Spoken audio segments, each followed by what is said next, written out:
कहानी है सफलता के पीछे हाथ। जीनल, जो कि एक 13 साल की मासूम बच्ची थी, उसे पढ़ने का बहुत शौक था। कक्षा में अव्वल आना उसके लिए आम बात हो गई थी। गाने गाने का भी उसे बड़ा शौक था। आवाज भी मधुर और तेज थी।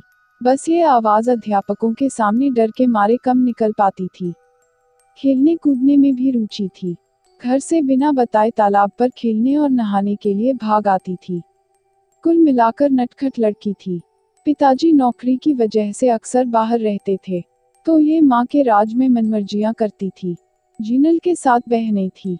ये तीसरे नंबर पर थी। 2 बड़ी बहनों की सगाई हो चुकी थी।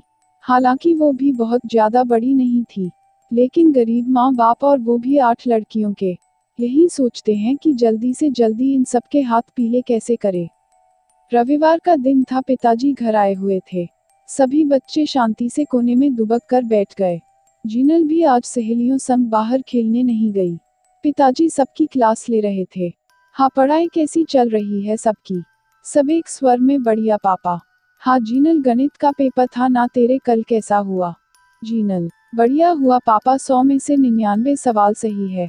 पिताजी, अच्छा एक क्यों नहीं आया? ला मुझे बता, मैं बताता हूँ। जीनल, हाँ पापा। दोनों गणित की किताब लेकर सवाल करने लगे। थोड़ी देर बाद माँ खाना ले आई, सबने साथ मिलकर खाना खाया। खाना खाकर बाहर टहलते हुए पड़ोसी ने जीनल के पिता को जीनल के लिए एक रिश्ता बताया। अगले ही दिन जीनल के पिता ने लड़के के पिता को बुलाकर बात पक्की कर ली। शगुन दे दिया गया। घर में बातें चल रही है। ए जीनल, तेरा रिश्ता कर दिया पापा ने, वो देख वो बड़ी बड़ी मूंछों वाले तेरे ससुर जी है। बाप रे, ये तो इतने काले हैं, तो इनका लड़का कितना काला होगा। जीजी, तूने तो देखा ही नहीं छोरे को, पापा ने तो शादी पक्की कर दी अब। जीनल इन सबसे चिढ़कर कमरे में बंद हो गई। मन ही मन सोच रही थी, अभी क्यों शादी करवा रहे हैं? मेरी तो परीक्षा आने वाली है, पढ़ाई में डिस्टर्ब करेंगे। और लड़का कौन है? ये साथ में जो पड़ोसी अंकल है, उन्हीं का रिश्तेदार तो है। कहीं वो ऊंचे ऊंचे दांत वाला पागल जैसा लड़का तो नहीं जो इनके घर आता है कभी कभी? नहीं, वो नहीं होगा, उसका और मेरा क्या मेल? खैर, होगा कोई। शादी का दिन आया। जीनल के पिता ने अपनी 4 लड़कियों के हाथ एक साथ पीले कर दिए, जिनमें एक जीनल भी थी। शादी के दिन पहली बार अपने हमसफर को देखा।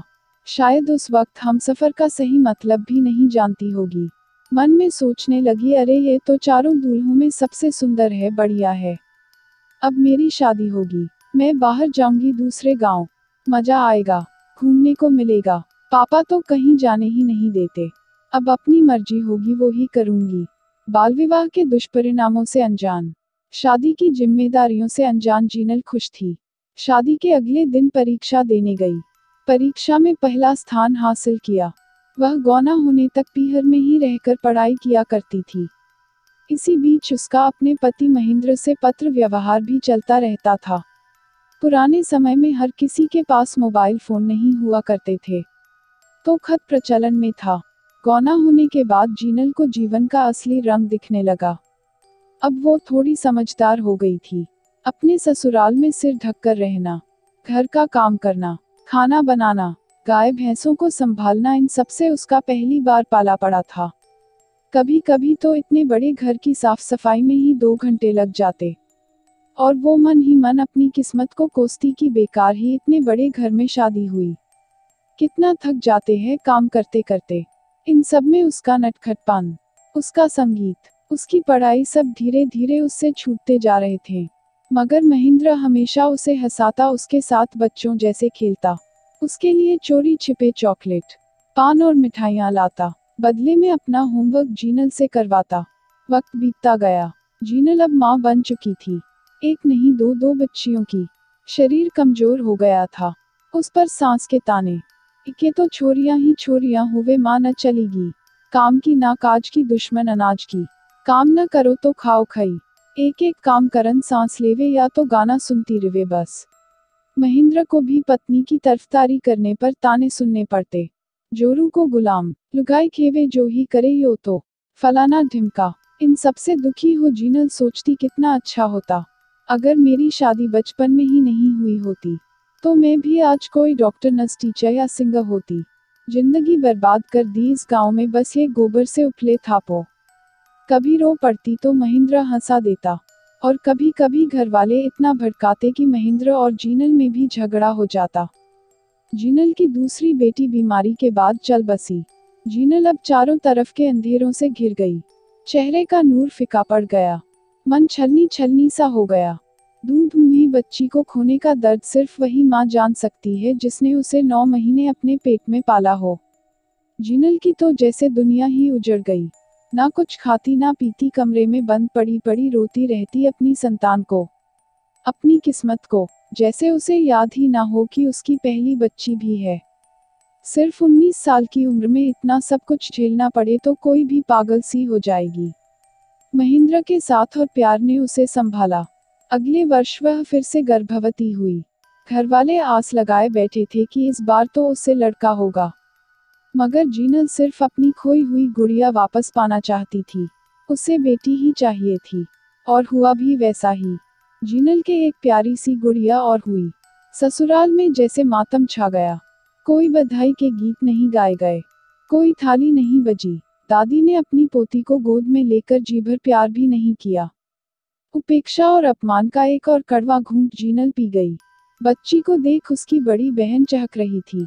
मम्मी मम्मी, अपनी गुड़िया वापस आ गई है ना? हाँ बेटी। महेंद्र अपनी बेटी को गोद में उठा फूले नहीं समाये। देख चांद मुझ पर गई है, कितनी सुंदर और गोल मटोल है। महेंद्र को ऐसे प्यार दुलार करता देख जीनल बहुत खुश हुई, मगर उसकी सास जल भून कर राख हो गई। सास, छोरी हुई जिमे ही अतरो बेंडो हो रियो है, छोरो हो तो खई कर तो।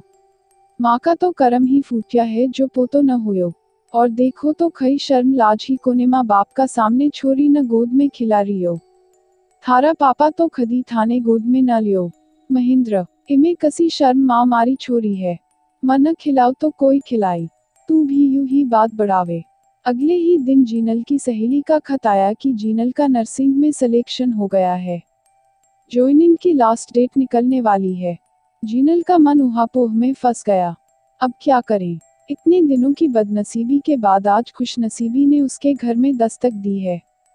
नर्सिंग के लिए जाया। घर वाले मना कर देंगे तो? अभी तो बच्ची हुई है, जाने देंगे ऐसे में? मेरा सपना कुछ करने का, कुछ बनने का पूरा होगा। मैं इस गांव से निकल सकूंगी, मेरी बच्चियों को अच्छी परवरिश दे सकूंगी, स्टैंडर्ड लाइफ स्टाइल दूंगी इनको। जीनल ने महेंद्र को सब बताया। महेंद्र ने कहा, ये तो बढ़िया बात है, चलते हैं कल ही। मगर सब इतना आसान कहाँ था। ससुराल में जब सबको पता चला, महाभारत छिड़ गई। ससुर जी, आपा का घर में धान कम है खई, जो लाड़ी पिसा कमाई नस बनी। सांस, बेंडो हो गयो है सत्तू लुगाई का चक्कर में।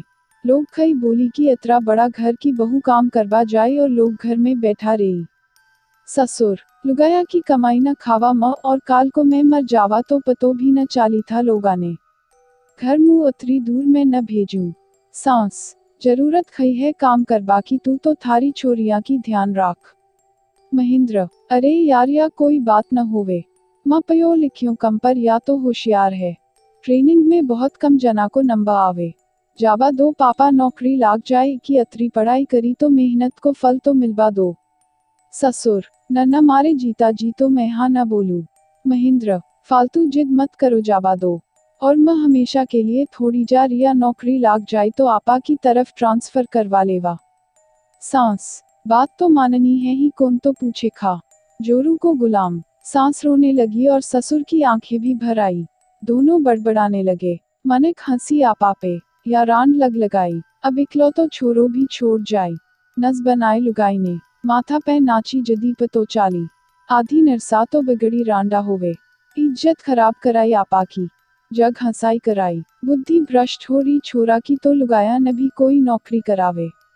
जीनल दरवाजे के पास खड़ी सब सुन रही थी और अपने विपरीत ऐसे ऐसे विचार सुन रो पड़ी। अब कुछ नहीं हो सकता। ये लोग कभी उसे आगे नहीं बढ़ने देंगे। सब भविष्य की सुखद कल्पनाएं खत्म। उदास हो कमरे में अपनी रोती बेटी के पास आ गई। इतने में बाहर से आवाज आई, साला मैं करवाऊंगा नौकरी, मैं ले जाऊंगा तुझे बाहर, मैं देख लूंगा सब अकेले, देखूं तो कौन रोकता है। खुद आगे नहीं बढ़ पाए तो क्या दूसरों को भी मत बढ़ने दो। रोना धोना मचा रहे हैं। खुश होना चाहिए, होशियार बहू मिली है जो। तू चिंता मत कर, कल लास्ट डेट है ना, कल दोनों शहर चलेंगे। ससुर, मैं एक फूटी कोडी भी न दूध जैब मुंह जाए केलो बिना पिसा का कसान जाए। महेंद्र अंदर से ही जोर से बोला, चलो जाओ कसान भी अब तो। थाका रुपया था के पास राखो। सच में किसी ने कोई मदद नहीं की। जीनल के दहेज के एक दो गहने बेचकर बस और कमरे के किराए जितने पैसे इकट्ठे हुए, महेंद्र चल पड़ा शहर। पत्नी और दो बच्चियां साथ में। जिम्मेदारी का पहली बार एहसास हुआ। अगले दिन ज्वाइनिंग की गई। महेंद्र ने जीनल से कहा, तू फिक्र मत कर, बस अपना ख्याल रखना अस्पताल में। वैसे गुड़िया नसीबों वाली है, आते ही मम्मी की नौकरी लगा दी और पैदा होते ही बड़े शहर में रह रही हैं। क्यों है ना। दोनों मुस्कुरा दिए। अब कमरे में ही महेंद्र ने गहनों की दुकान लगा दी। धीरे धीरे उससे अच्छी आमदनी होने लगी। घर चलने लगा। बच्ची को अच्छे स्कूल में भर्ती कराया गया। महेंद्र परिवार को हर हफ्ते घुमाने ले जाते, नए कपड़े दिलाते। एक तरह से परिवार का पालन पोषण करना सही अर्थों में अब समझ पाए थे। कोई कमी नहीं होने दी। थोड़े अभाव थे पर उन अभावों में भी कोई दिक्कत नहीं होती थी। जब जीनल अस्पताल में होती तब बड़ी बेटी स्कूल में होती और दुधमुही बच्ची को महेंद्र संभालते। उसे नहलाते धुलाते, कपड़े पहनाते, बाल बनाते, रोने पे बोतल का दूध पिलाते और सुला देते। साथ साथ अपनी दुकान भी संभालते। ट्रेनिंग खत्म हुई, जीनल की सरकारी नौकरी लग गई। अब दोनों तरफ से आमदनी होने लगी। जिम्मेदारी का बोझ हल्का हो गया। जीनल एक सफल कामकाजी महिला बन गई। बच्चों का जीवन सुधर गया। बच्चियों की जीवन शैली उच्च वर्ग जैसी हो गई। महेंद्र जो गांव में निठल्ले कहलाते थे वो गहनों के व्यापारी बन गए। जीवन में स्थिरता आ गई। जीनल के सपने सच हो गए। उसकी पढ़ाई लिखाई और मेहनत सब कामयाबी के रूप में फलीभूत हुए। मगर जीनल की कामयाबी की सबसे बड़ी वजह था महेंद्र, उसका हमसफर। अगर आपको कहानी पसंद आए तो लाइक और शेयर कीजिए और चैनल को सब्सक्राइब करना मत भूलिए।